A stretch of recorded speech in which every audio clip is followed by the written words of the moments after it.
into Albania and looking for the absolute best things to do, including the TikTok famous Ksamil and a little secret beach, you're in the right spot. Spent 10 unbelievable days there last summer, so let's get straight into it. Kicking off at Lost Seaside, this place is absolutely phenomenal. We paid £50 between me and Em for the whole day here. You get your net in bed, you're looking like you absolutely run the show. Cocktails, beer waris, they're flowing throughout the day. Do bear in mind the price does change depending on if you go in June, July, August, etc. So I would DM them on Insta and get it locked in that way, but you do need to book in advance. I would say at least 1 day, if not 2. If you know you're going a lot further than that, then yeah, just lock it in. The rig was looking pretty doughy here, so yeah, keep your eyes on the old sunglasses, but it's just a sick spot. You want to get there about 10 AM in the morning. You can spend the whole day, you can jump off, you can go for a swim, but yeah, it's mainly a Insta type place, just getting the beers flowing, and they're pumping out some unbelievable tunes. It's 2 people to a bed, but there are a few people getting a few more on there. If you do want a bit of a cheaper option, but kind of just to take in the atmosphere, the environment and the place itself, you can also just rent a sun lounger, which we're coming in at £15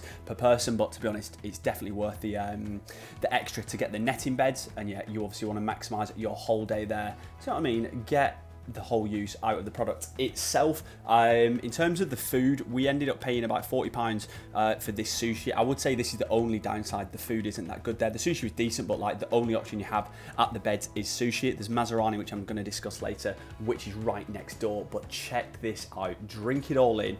This is the sunset that you're delivered with. So yeah, get there at 10 AM, stay there to the end. It's an absolute banger. Up next, it's the mighty Blue Eye. This is a natural spring, about 25 minutes outside of Sarande, so like I say, you're going to need a taxi for that. If you do need a taxi driver, drop me a DM and I'll put you in touch with an absolute legend of the scene that sorted us out the whole time we were in Albania. But this is probably, I'd say, a half-day excursion. It's about a 30-minute drive to get there, and you can kind of walk up. It's about, I'd probably say, a 40-minute walk from the car park all the way up to where the Blue Eye is. There were people jumping in here. Apparently you're not meant to.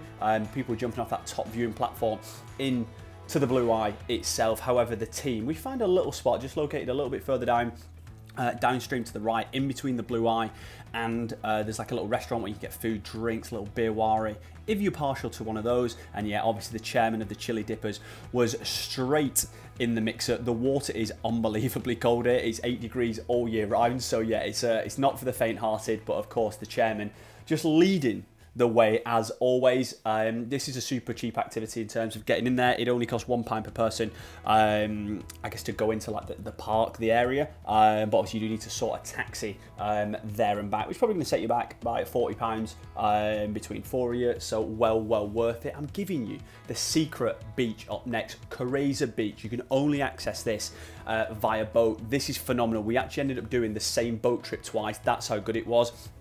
We went on a boat called the Victoria. There's kind of 3 options, well, 3 boats: the Victoria boat, the party boat, which is the big pirate ship, and the private boats, which you could see there, the little ones. They all go to the exact 3 same spots, so it's a very similar vibe across them all. Ours was the cheapest, so it worked out at €20 per person. There's loads of little spots just to delve in, dive in. We're talking turquoise, lovely blue waters, and do you know what I mean? Rate my diving skills out of 10 in the comments down below. Drops you off at the beach, and then you have to pay €5 for one of these little, I'm not even going to say sun lounges, shade options. Shout out to Shady as always. This is the boat, this is the Victoria. What a vessel this is. But yeah, you get it's a 7-hour trip in total, 2 hours there, 2 hours back, loads of stops for swimming, and then you get about 3 hours on the beach. Super relaxing, super chilled. Again, I would say take food with you, because I mean, you're on a super remote beach. I mean, you're talking to the chef here, so obviously I can whip up a few things in the kitchen. This was probably the worst food we had in Albania, but as a whole, the food there was absolutely excellent. I'm going to give you a few tips on that a little bit later. The king on the Smirnoff Ice. What a bit of kit. And yeah, this lunch was obviously looking a little bit tired on there. Shout out to the king in the wallet, absolute pleasure. And the grilled squid as well. So it needs a little bit of work on the presentation. However, the beach does make up for it. Unbelievable day out here. As I mentioned, we went there twice, so that should tell you everything you need to know. It's about, I'd say, about a 20-25 minute walk from one side to the other. So if you do want to kind of have a bit of an explore, a bit of a mooch, but it is a very just relaxing activity. Chill out, kick your feet up, read a book, maybe get a little beer wari in the system. But if you do want a bit of atmosphere, go on the party boat because they're playing tunes the whole time. The Victoria was super chilled. I'd probably say more OAP focused. And yeah, look how clear this water is. Like nothing I've ever seen before. So phenomenal bit of kit. Get it on the list.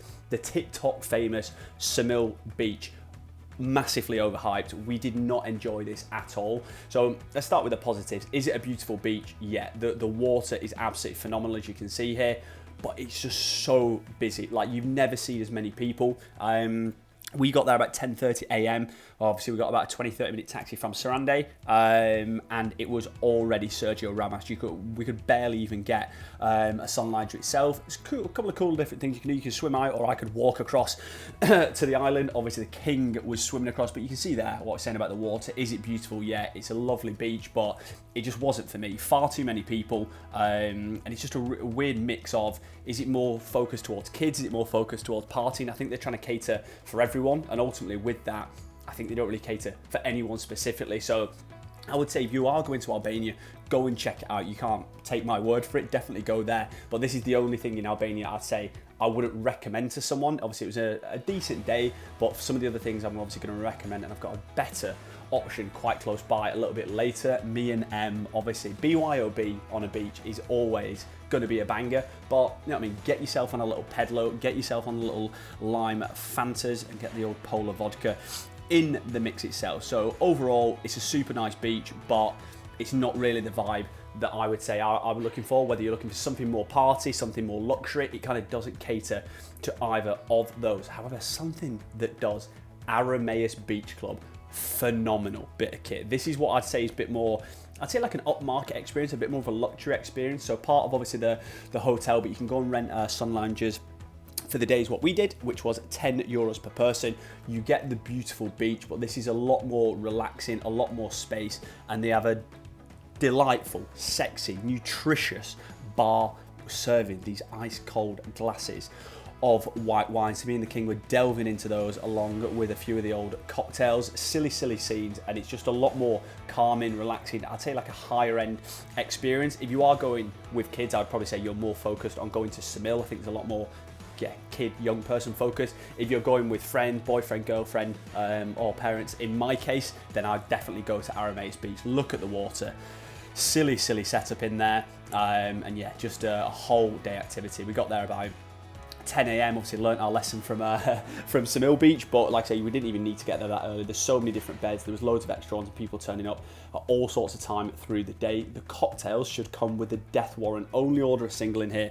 They're super strong, and they were only €4. I'm pretty sure they were like quads in there as well, so you're going to be getting pretty boozed up. And this is a little sunset action. It's absolutely top drawer.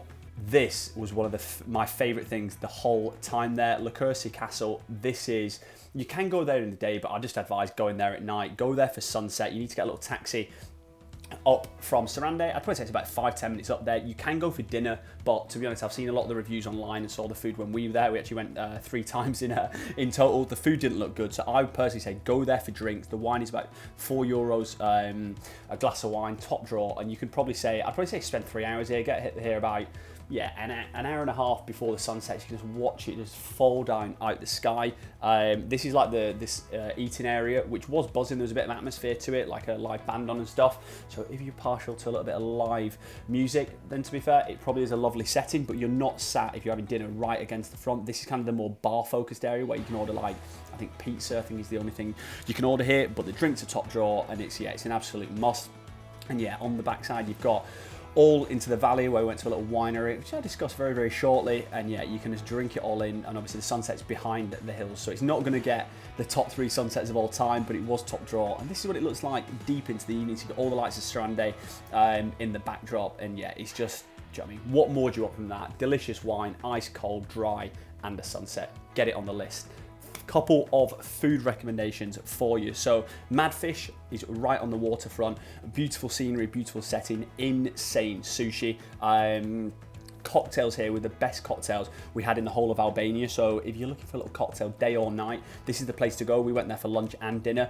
A little pasta number. I would say the pasta was on the small side, so I ended up ordering something else as well. But obviously my mum, aka Neens herself, and the king were on the Aperols. They were on the little lobsters, which is top drawer. And then the evening, like the sushi was absolutely faultless. Look at Shady, look at the Don on the beer wari holding down the fort. So again, this is a lovely spot during the day or at night. Next up is Haxhi, little family run place. It was super buzzing in here. You will have to queue. It doesn't matter what time of day you go. It might be a 5-minute queue, could be a 10-minute queue. Sometimes it could be half an hour, but they'll bring you drinks while you're waiting. We've got like the Aperols, we were on the beers, we're on the espresso martinis. This place absolutely sensational, but do remember it is cash only. So that's the only place out of all the ones I've recommended where you do need cash to do it. And yeah, we got the same thing every time. Seafood risotto or seafood linguine, both absolutely top drawer. This is definitely a seafood joint. Don't go there expecting to eat anything other than that. So if you like seafood, get it on the list. If you don't like seafood, don't get it on the list.